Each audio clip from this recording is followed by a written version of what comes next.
60 years ago, precisely on March 25th, 1957, the heads of government of Belgium, Germany, Italy, Luxembourg, and the Netherlands met in Rome to sign the treaty establishing the European Economic Community, the forerunner of today's European Union. It laid the foundation of an ever closer union among people of Europe and improved living conditions through communication to eliminate the barriers which divides Europe. From 6 initial members to 28, the European Union 60 years after, what basically is the impact to the world, the African sub-region, the Economic Community of West African States, ECOWAS, and indeed Nigeria. Welcome to Diplomatic Ties. My guest today is Ambassador Michel Arion. He is the head of European Union delegation to Nigeria and ECOWAS. Welcome to the program. Thank you. Good morning. Okay. That will be the focus on the program today. As I say, stay on as the conversation continues after this time out.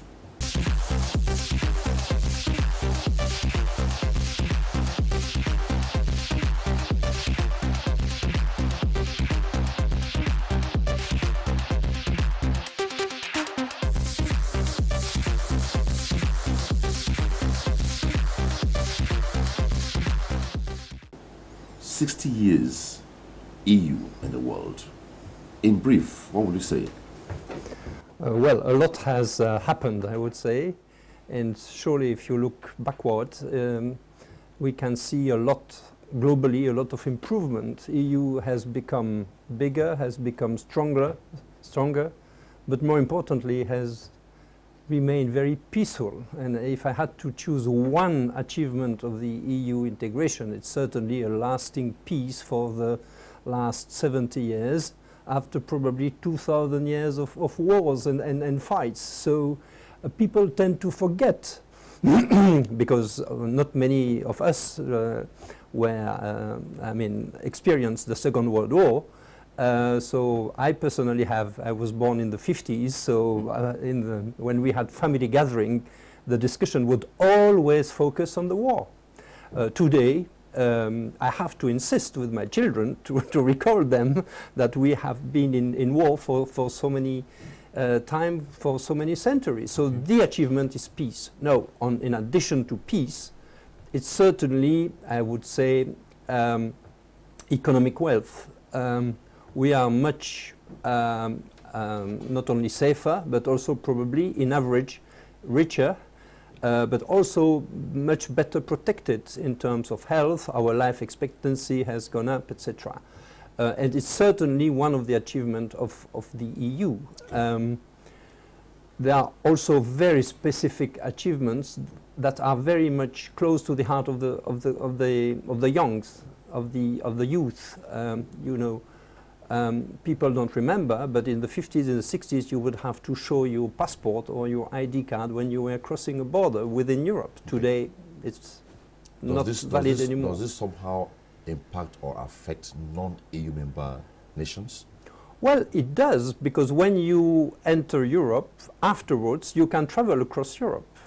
So certainly, if you are exporting to Europe, when your goods have entered the EU custom territory, they are moving freely. So it has also very positive impacts to what we call third countries. So we have become a market, a huge market, the biggest market in the world, by the way. When you say third countries, how do you mean?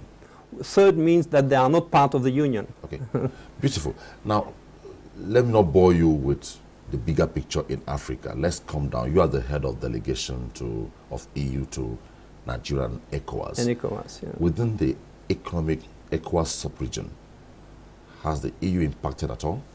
Well, you know, first of all, I must say that West African integration is a matter for West African countries. So what we can do is just support the efforts of West African countries to integrate, to organize a better regional, political and economic integration. What we can offer to West Africa is our own experience. What we can tell the West Africans what does work and what does not work. So I would say African leaders could learn from our past mistakes and our past achievements.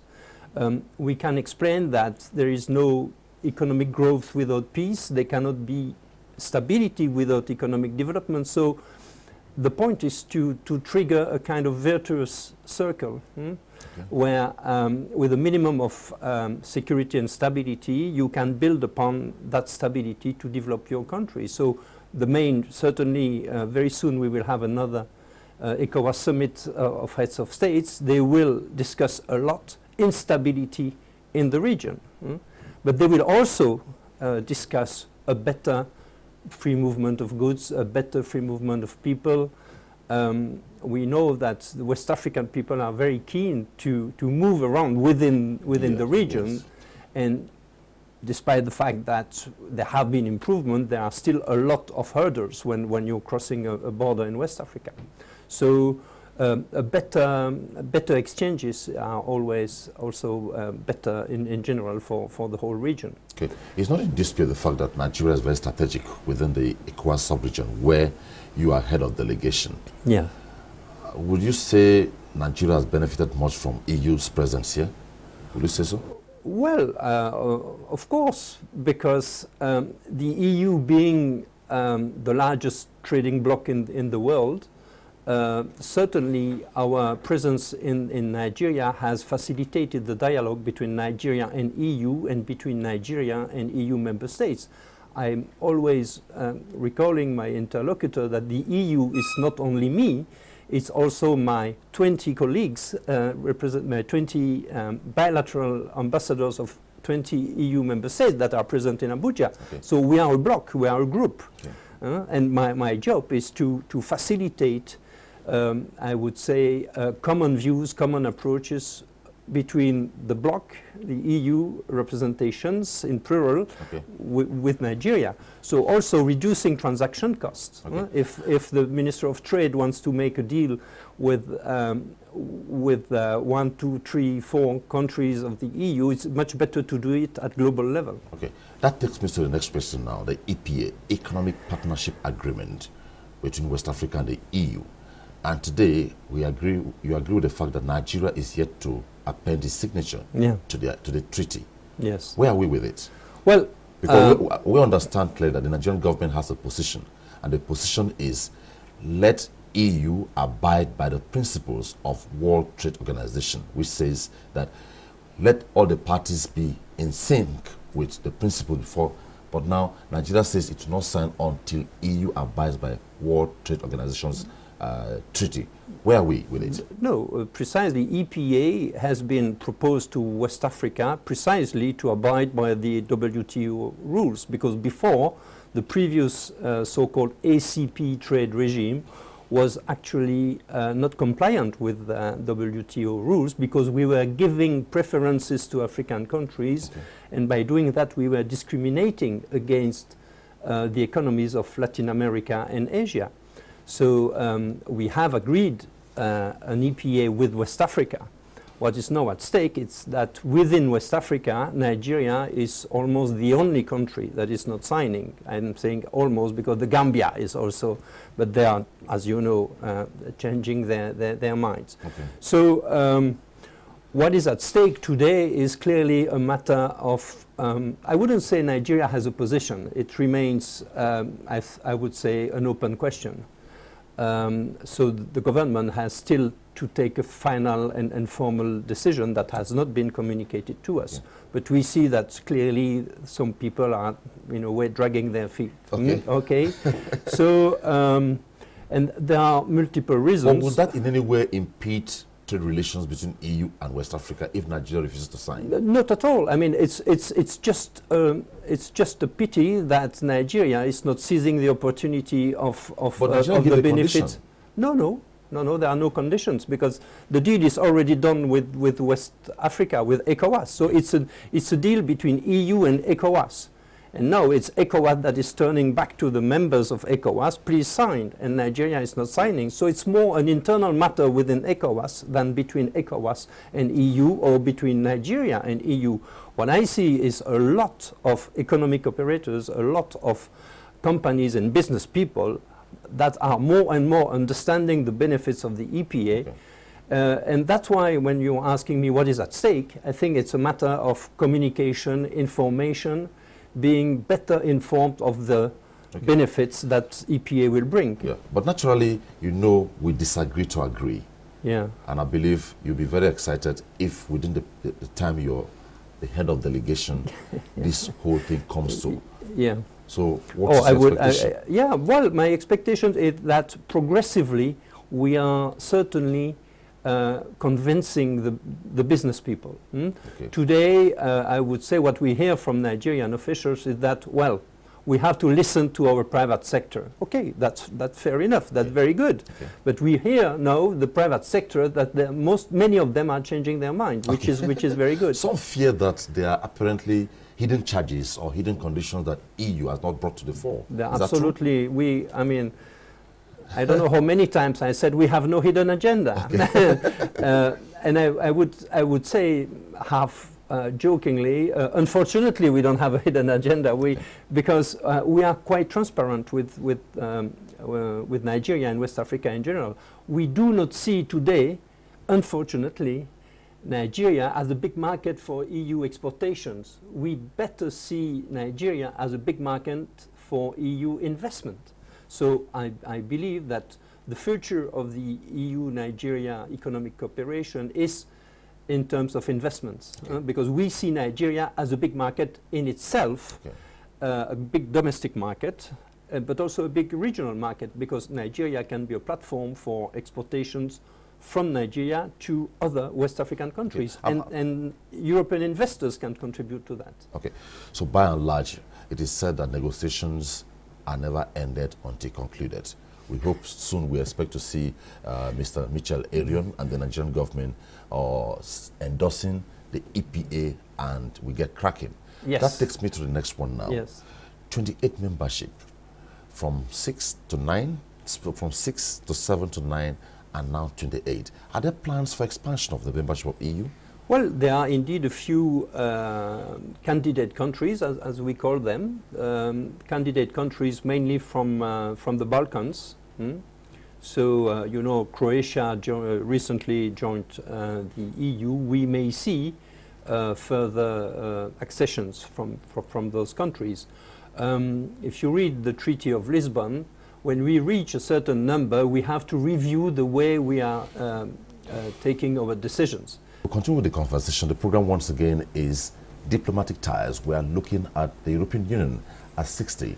What impact has it made to the African continent, the ECOWAS sub-region, and indeed Nigeria? Stay on as we continue with the conversation after this time out.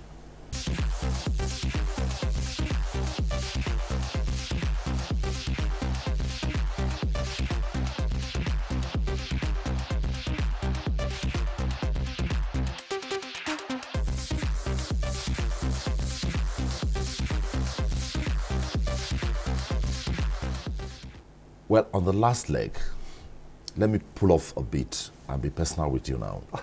You've put in how many years as the head of delegation? 4 years. 4 years. But 12 years altogether. Altogether. Yeah. So will you say you have created an impact within your time of official duties here? Greater impact? Yes. Than compared with... While you're here?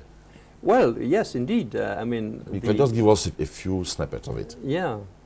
Well, you know, first of all, I must say it takes time to understand Nigeria. So when you have 4 years in Nigeria, it takes 2 years to understand what are the right questions. And then you have two more years to try to bring the good questions, the good answers, or make the good deals with the... What I mean is, when you came, then you had an impression. Yes. Now you have put in 4 years, you have a different impression. Of what course. are the impressions now? Well, the impressions are... Maybe then and now. Yeah. Well, I would say my understanding of Nigeria makes me think that there are many opportunities in Nigeria that Nigerians themselves do not seize. I think Nigeria could do much more, could do much better. 4 years ago, I would have said, well, Nigeria is a big country, but unfortunately they have many challenges, and I would be more optimistic today after 4 years than 4 years ago. Okay. Yeah. So that leads me to the next one now. we went into a recession, and so much steps have been taken by the federal government under the present dispensation to reflect the economy and take it out of recession. So within the EU perspective, would you say we are heading somewhere as a country? You are certainly heading somewhere, but I think you could go further. You could go. You could implement faster some economic reforms, some decisions that have been already discussed many times between the Nigerian government and the international partners. Okay. I think there are 2-3 things that certainly Nigeria should fix, and I'm not inventing them. I mean, it has been at the center of the discussions between Nigeria and the Bretton Woods institutions, and behind Bretton Woods institution you have the member states of those Bretton Woods institutions. So certainly fixing the monetary matters, fixing some fiscal issues, in particular collecting more taxes, but also continuing the implementation of some reforms in the energy sector, in the transport sector, probably accepting a better integration with the neighbors. I don't think that Nigeria will be able to diversify her economy and diversify her exportation within opening the borders to importations. You do not export without importing, right? Okay. If you want to industrialize your country... But the fear is, you open your borders, it will affect the local production.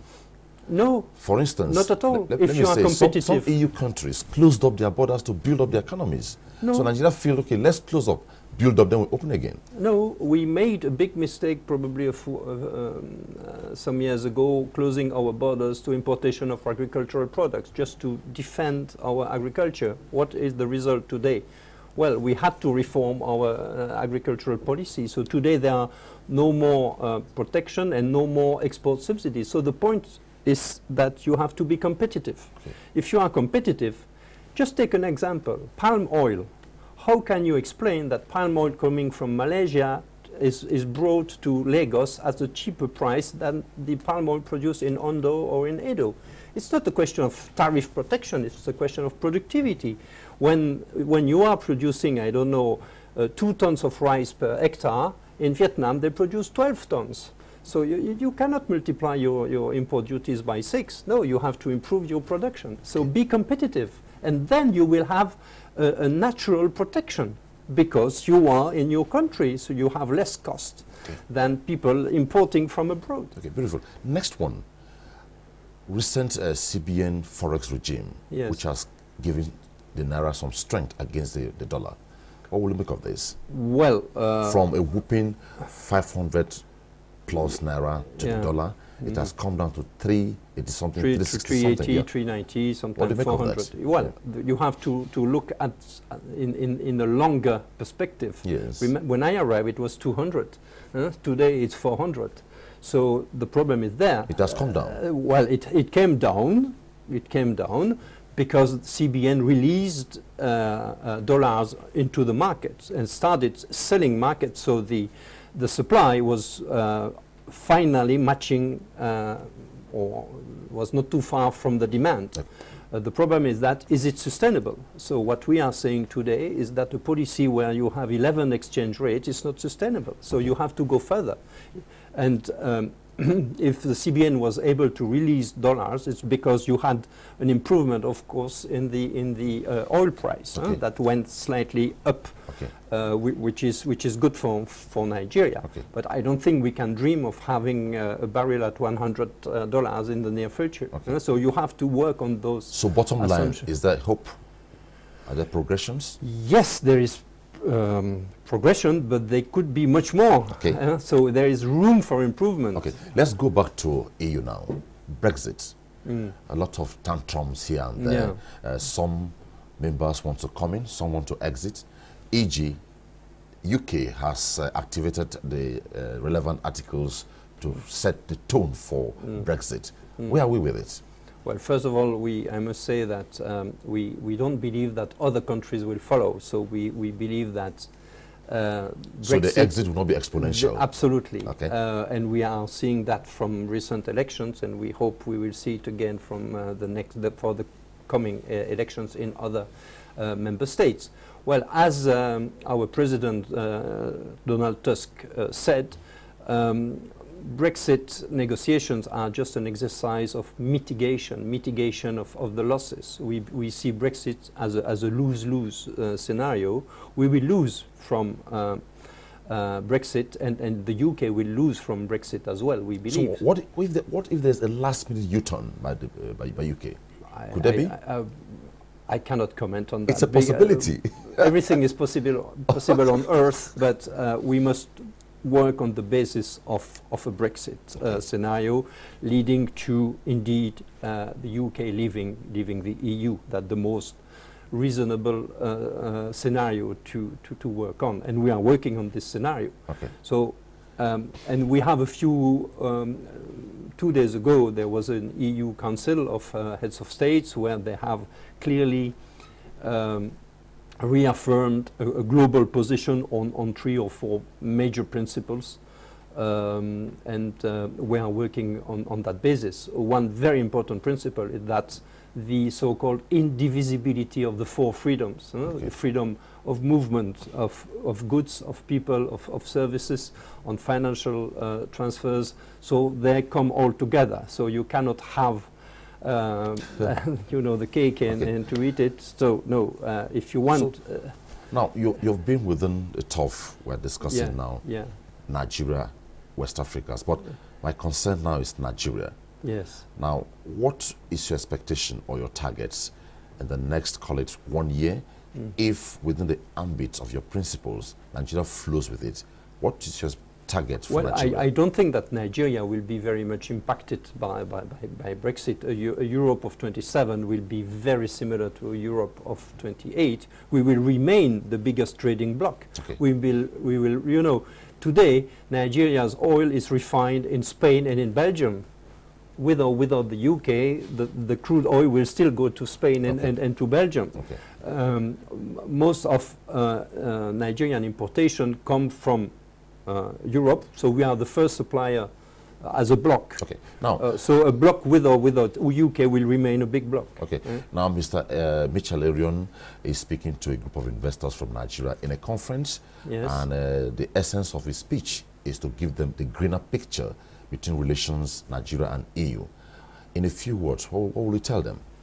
Well, those potential investors, let's say European investors in Nigeria, I'm not going to convince them about profitability or rates of return.